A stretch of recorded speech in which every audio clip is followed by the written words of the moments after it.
क्या आप 10वीं पास हैं और भारतीय सेना का हिस्सा बनना चाहते हैं, वो भी बिना किसी दौड़ और फिजिकल के? जी हाँ, इंडियन आर्मी के 2 सिग्नल ट्रेनिंग सेंटर ने निकाली है सिविलियन स्विच बोर्ड ऑपरेटर सीएसबीओ की सीधी भर्ती। 190 पद, 21,000 से ज्यादा बेसिक सैलरी और सबसे बड़ी बात, आवेदन घर बैठे अपने मोबाइल से ईमेल के जरिए करना है। लेकिन सावधान, अगर फॉर्म भरने में एक भी गलती हुई तो आर्मी आपका आवेदन बिना बताए रिजेक्ट कर देगी। आज की इस वीडियो में मैं आपको स्टेप बाय स्टेप बताऊंगी कि ये ऑनलाइन ईमेल वाला फॉर्म सही तरीके से कैसे भरना है ताकि आपका एडमिट कार्ड 100% आए। तो अभी हम आसान भाषा में इस नोटिफिकेशन को देख लेते हैं जिससे कि हमें समझने में आसानी होगी।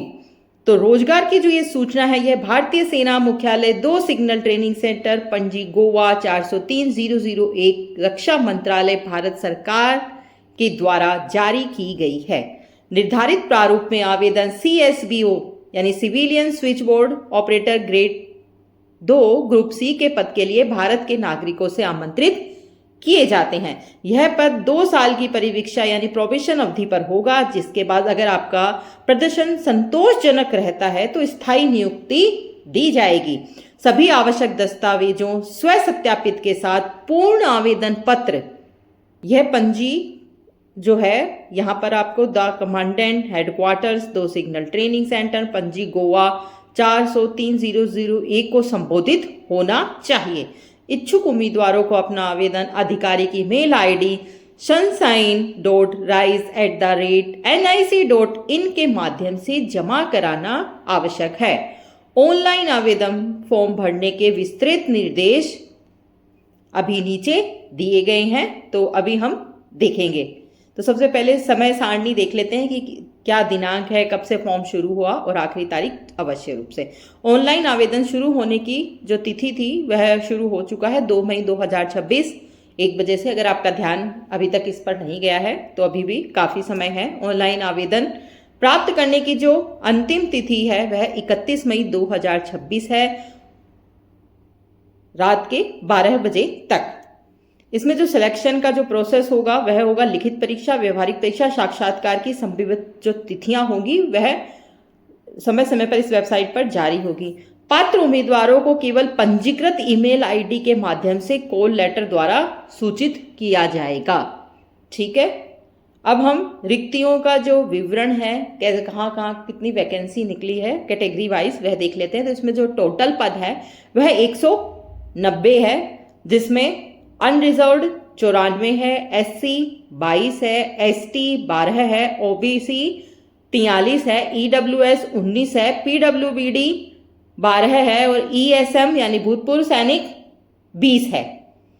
अब शर्तें देख लेते हैं। उपरोक्त पद अखिल भारतीय सेवा देयता ऑल इंडिया सर्विस लाइबिलिटी के अधीन है, जिसमें फील्ड सर्विस भी शामिल है। आपको इसका पे बैंड पता होना चाहिए। वेतनमान कितना होगा? रुपए 21,700 प्लस भत्ते, लेवल 3 सैलरी 7वें वेतन आयोग के नए पे मैट्रिक्स के अनुसार। आयु सीमा अवश्य रूप से नोट कर लीजिए। आवेदन प्राप्ति की अंतिम तिथि को 18 से 25 वर्ष। सरकारी निर्देशों के अनुसार आयु में छूट इस प्रकार है।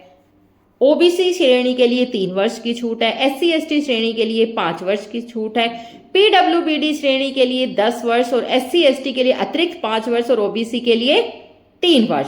सेना, नौसेना, वायुसेना के भूतपूर्व सैनिकों के लिए 3 वर्ष की अतिरिक्त छूट है। विभागीय उम्मीदवारों 30 साल की निरंतर सेवा के लिए 40 वर्ष की आयु तक, एससी एसटी के लिए 45 वर्ष। योग्यताएं अवश्य रूप से नोट कर लीजिए। मान्यता प्राप्त बोर्ड से मैट्रिक 10वीं या इसके ही समकक्ष कोई डिग्री होनी चाहिए। Private board exchange PBX board को संभालने में दक्षता, न्यूनतम 6 महीने का अनुभव अनिवार्य है। इसके अलावा वांछनीय है अंग्रेजी और हिंदी बोलने में प्रवाह।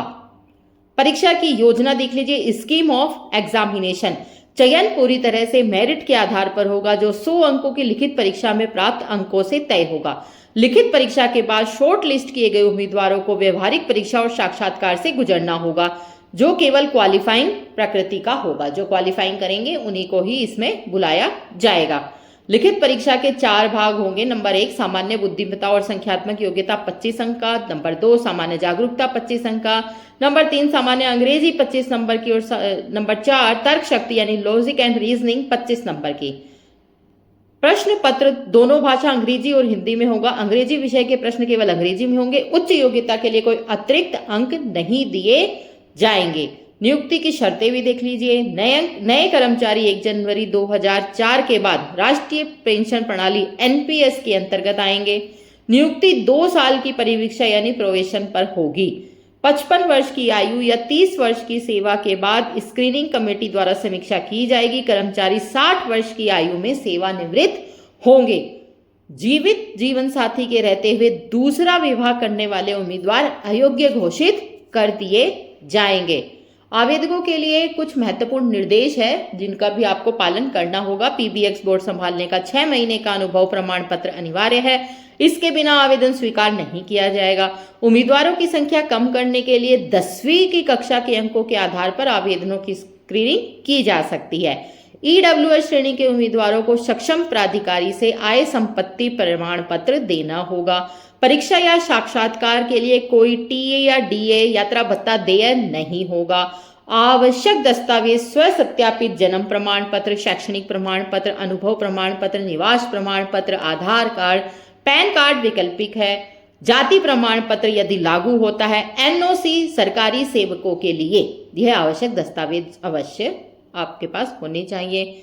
अस्वीकृति के जो कारण है, किस कारण से आपका फॉर्म रिजेक्ट हो सकता है, अधूरा या बिना हस्ताक्षर वाला आवेदन हो, अंतिम तिथि के बाद अगर आपने आवेदन किया होगा तो, बिना सत्यापन वाले दस्तावेज है, फोटो अगर नहीं होगी या जानकारी में आपकी गलती पाई गई तो। लिखित और व्यवहारिक परीक्षा में सफल होने वालों का चिकित्सा परीक्षण यानी मेडिकल टेस्ट किया जाएगा। नेक्स्ट है इसमें चिकित्सा परीक्षण। लिखित परीक्षा, व्यवहारिक परीक्षा और साक्षात्कार के प्रदर्शन के आधार पर केवल जो शॉर्ट लिस्ट किए गए उम्मीदवारों को मौजूदा सरकारी आदेशों के अनुसार मेडिकल टेस्ट के लिए निर्देशित किया जाएगा। तो मेडिकल टेस्ट उन्हीं का ही होगा जो लिखित परीक्षा, व्यवहारिक परीक्षा और साक्षात्कार के आधार पर शॉर्ट लिस्ट होंगे।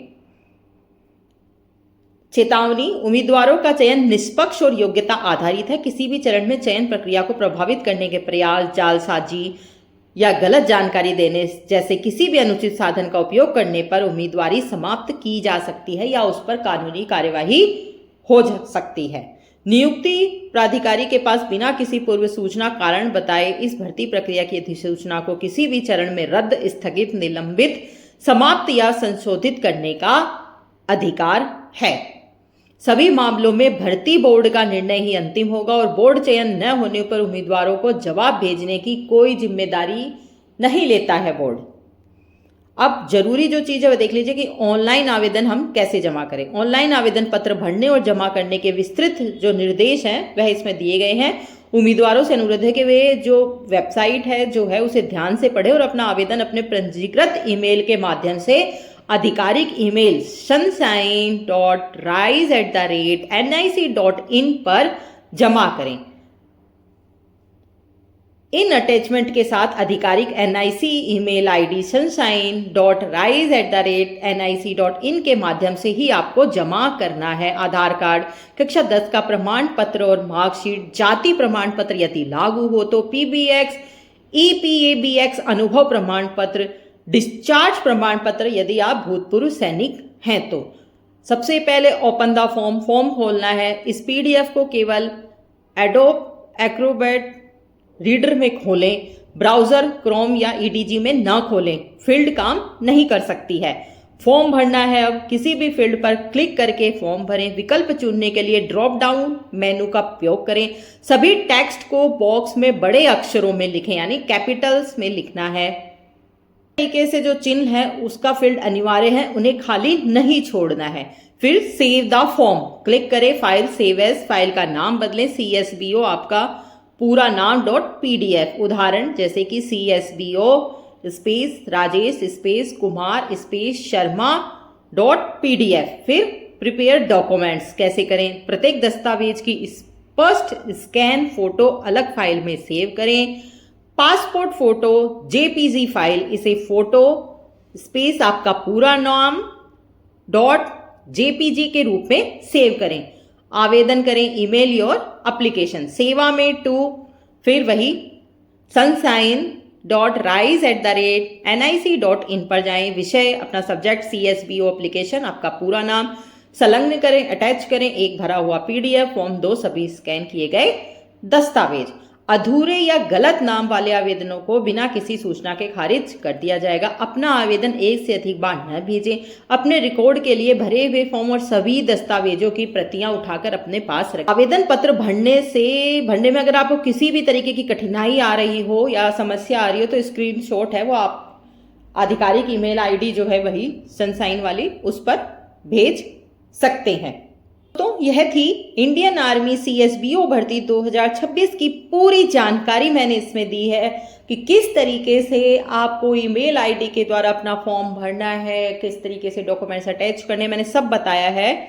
तो अगर आपका सेना में सेवा करने का यह मौका आपको बार बार नहीं मिलेगा, अगर आप यह काम करना चाहते हैं तो आपका जो चयन है वो सिर्फ आपकी काबिलियत और लिखित परीक्षा पर ही टिका हुआ है।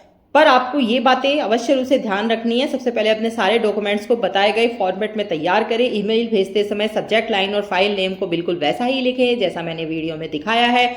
और सबसे जरूरी, अगर आपको फॉर्म भरने में 1% भी डाउट है तो कमेंट सेक्शन में पूछे, मैं आपकी पूरी मदद करूंगी। अगर आपको ये जानकारी काम की लगी हो तो इस वीडियो को उन दोस्तों के साथ अवश्य रूप से शेयर करें जो वर्दी पहनने का सपना देखते हैं। वीडियो को लाइक करें और ऐसे ही जेन्युइन जॉब अपडेट्स के लिए चैनल को सब्सक्राइब करना ना भूलें। मिलते हैं अगले वीडियो में एक नई भर्ती की जानकारी के साथ। तब तक के लिए मेहनत करते रहिए। जय हिंद।